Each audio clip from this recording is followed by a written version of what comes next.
A certain man had two sons, and the younger of them said to his father, Father, give me the portion of my goods that falls to me. So he divided to them his livelihood.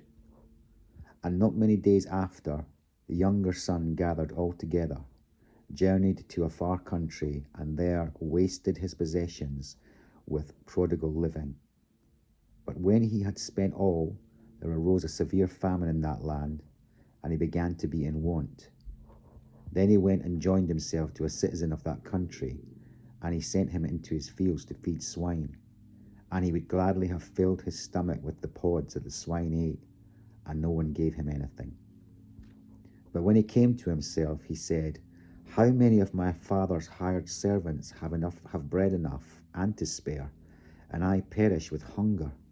I will arise and go to my father, and I will say to him, Father, I have sinned against heaven and before you, and I am no longer worthy to be called your son. Make me like one of your hired servants. And he arose and came to his father. But when he was still a great way off, his father saw him and had compassion, and ran and fell on his neck and kissed him.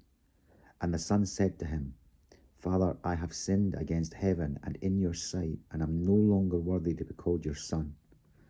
But the father said to his servants, Bring out the best robe and put it on him, and put a ring on his hand and sandals on his feet. And bring the fatted calf here and kill it, and let us eat and be merry. For this my son was dead and is alive again. He was lost and is found, and they began to be merry. Now his older son was in the field, and as he came and drew near to the house, he heard music and dancing.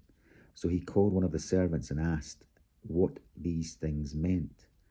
And he said to him, Your brother has come, and because he has received him safe and sound, your father has killed the fatted calf. But he was angry and would not go in. Therefore his father came out and pleaded with him. So he answered and said to his father, Lo, these many years I have been serving you. I never transgressed your commandment at any time, and yet you never gave me a young goat that I might make merry with my friends. But as soon as this son of yours, who has devoured your livelihood with harlots, you killed the fatted calf for him. And he said to him, Son, you are always with me, and all that I have is yours. It was right that we should make merry and be glad, for your brother was dead and is alive again, and was lost and is found. We as Christians, we have an inheritance. We inherit.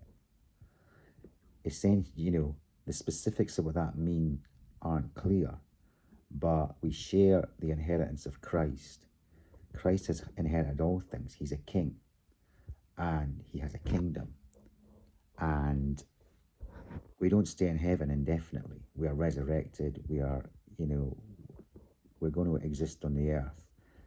And you've got to assume this inheritance, in some sense, is possessions or land or honor or something. But it's a substantial thing. It's an inheritance. That's what it's called. Because we've been adopted, we are children of the living God. We are royalty. In the sense that we've been adopted, we're Jesus's brother or sister. So what has happened here is that one of the sons has these people as both Christians.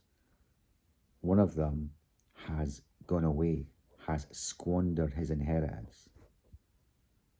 That's what it's saying he's done. He's squandered his inheritance. He's gone away from the Lord. The Father is the Lord. He's gone away from the Lord. He's squandered his inheritance. And the Father says, This my son was dead. So having gone away, that son was dead. That means he had backslid. And as long as he was away, backslid, he was dead. He was not going to be going to heaven because he'd gone away from the Lord. He was dead. But then he repents and he comes back, he thinks he's going to have to work, but the father restores him as a son. He doesn't make him work for it. He doesn't make him have to earn to come back. He restores him by grace. He's a son again. He's back in. Now he's alive. God welcomes him eagerly. But when the older son complains, because it seems to him a bit unfair that God is so happy to have him, the father is so happy to have him back, the father says, "You are always with me, and all that I have is yours." The older son has an inheritance. The younger son no longer has an inheritance. That's what he's saying. He's squandered his inheritance. Now, what that looks like, we don't know. But it looks like something. It's significant. It's not, I don't think the outlook's bleak for the younger son. Of course it's not. He's been saved. God desires all men to be saved, and to be repentant. But there is a consequence. It could have been worse if he hadn't come back. It says he was dead. Dead means he's going to hell. Dead means he's not going to heaven. But he squandered his inheritance. See? So the point about the older son is that being a Christian and staying faithful can be drudgery. It can be a thankless task. It can be a lot of the time that God's not really asking us to do anything particularly exciting, that it can be long and drawn out and all that.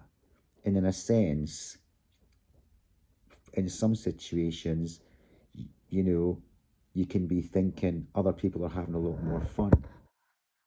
But it's the faithfulness and all that. He's saying it pays off, because it's the faithfulness God will reward. The fact you've stuck with it, you've gone through it, you've gone to the end, you've inherited.